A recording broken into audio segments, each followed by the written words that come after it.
Halo, kali ini saya akan melakukan pengecoran pada cabai saya yang berumur 21 hari setelah tanam.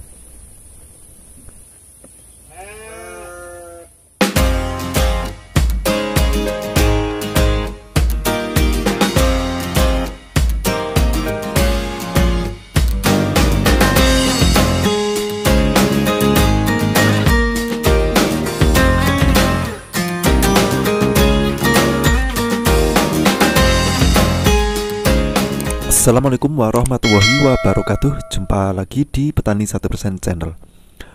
Oke, kali ini saya akan melakukan pengecoran pada cabai saya yang berusia 21 hari setelah tanam. Akan saya berikan sekitar 250 sampai 300 ml per lubang tanam. Untuk tanaman cabai saya saat ini ya, yang berusia 21 hari setelah tanam, saya menanam cabai rawit dengan tipe tegak ya, yaitu saya menanam cabai rawit OR Tavi, di mana OR Tavi ini merupakan jenis ori yang sudah tahan virus. Di usia 21 hari setelah tanam ini, saya baru melakukan satu kali ini pengecoran pada tanaman cabai dengan menggunakan pupuk campuran 2 pupuk. Namun sebelumnya memang saya sudah mengecorkan hanya menggunakan air tawar saja, dengan tujuan agar tanaman cabai saya ini tidak terdehidrasi karena cuaca sangat panas sekali di musim kemarau saat ini. Tanaman cabai saya ini berdampingan dengan tanaman tembakau yang sudah dewasa. Maka dari itu tanaman cabai saya ini sedikit ternaungi oleh tanaman tembakau ini. Ya sahabat petani semua, kenapa cabai rawit ini saya tanam berdampingan dengan tanaman tembakau ya? Sebenarnya saya menanam cabai ini tidak saya niati atau tidak saya sengaja ya, karena sebenarnya ini adalah lahan bekas cabai rawit yang tahun lalu ya. Kemudian saya tanam, sebenarnya saya hanya menanam tembakau saja, namun kok lahannya ini eman-eman karena sangat lega sekali.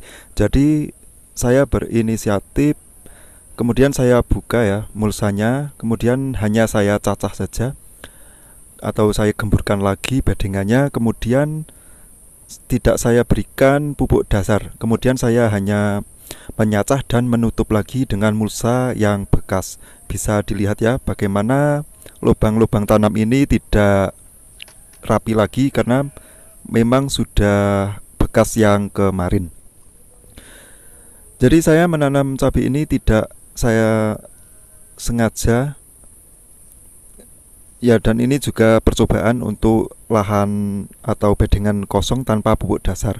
Hanya saya gemburkan lagi dengan cara dicacah saja. Kemudian saya tanami lagi dengan cabai rawit ini. Lahan cabai rawit OR ini saya tanam dengan berdampingan dengan cabai rawit viral, yang mana cabai rawit viral ini sudah mulai panen saat ini. Ya memang keadaan lahan seperti ini ya, hanya berdampingan atau hanya berbatasan hanya dengan rumput saja. Dan ini keadaan lahan saya yang tembakonya ini sudah sangat tinggi sekali ya. Jadi nantinya ini akan ternaungi. Jadi ya sebenarnya ini adalah di tanaman yang sama ya, jenisnya sama, yaitu dari segi serangan hama dan juga penyakit ini sebenarnya sama, dan tidak dianjurkan sebenarnya menanam berdampingan dengan tanaman yang setipe karena hama dan penyakit ini sama antara cabai dan tembakau. Ya ini adalah penampakan cabai rawit OR saya di usia 21 hari setelah tanam. Meskipun tidak saya kasih pupuk dasar, alhamdulillah tanaman ini sudah subur di usia 21 hari setelah tanam di musim kemarau ini. Hanya saya kasih air saja, ya mungkin tidak cukup tapi sudah saya kasih air. Dan seperti ini penampakannya. Mungkin ini ada zat-zat yang tersisa dari bedengan ini ya. Untuk cabai rawit yang kemarin mungkin masih ada sisa-sisa, dan alhamdulillah tanaman cabai ini sudah subur meskipun baru akan saya kocor satu kali ini. Untuk kocoran pertama kali saya hanya menggunakan NPK saja.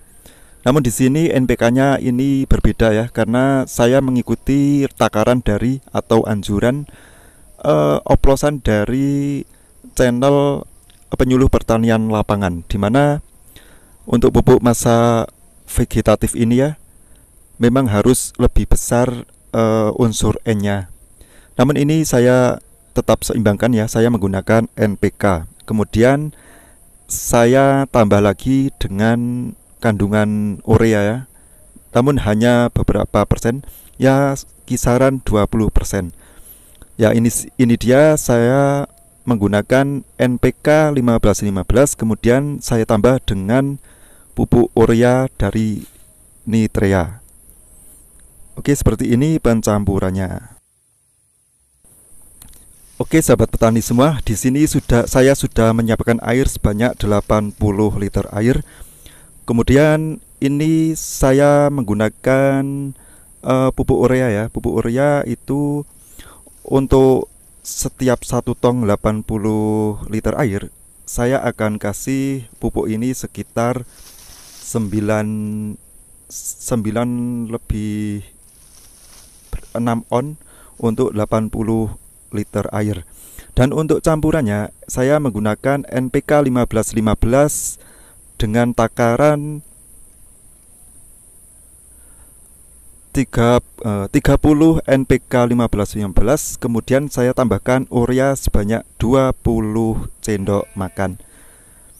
Dan kemudian saya campurkan jadi satu, dan di sini telah tercampur atau telah tersedia pupuk NPK dengan kandungan yang lebih tinggi unsur N-nya. Jadi unsur N ini sudah lebih tinggi dari NPK biasa yang hanya 15-15. Untuk pedoman pupuk, campuran pupuk atau pupuk yang kita larutkan untuk masa vegetatif ini, saya mengacu dari takaran yang harusnya itu 200 liter air dikasih pupuk sebanyak 2,6 kilo untuk 200 liter air. Karena saya hanya menggunakan tong 80 liter, maka saya paskan ya, yaitu sekitar 9,6 on. Ya kira-kira seperti itu, tidak sampai 1 kilo. Karena untuk takaran 200 liter itu hanya menggunakan 2,6 kg untuk 200 liter air di masa vegetatif. Nanti ketika tanaman sudah memasuki masa generatif awal, itu nanti akan saya tingkatkan lagi dengan menggunakan NPK, namun oplosannya tidak menggunakan urea, tapi nanti akan saya gunakan pupuk untuk masa untuk masa generatif. Dan nanti akan saya lakukan pengocoran ini sekitar nanti mungkin usia 30 sampai 35 hari setelah tanam. Itu akan saya ganti menggunakan pupuk masa generatif awal, yaitu masa pembungaan. Karena kalau masa pembungaan itu harus besar unsur P dan juga K-nya.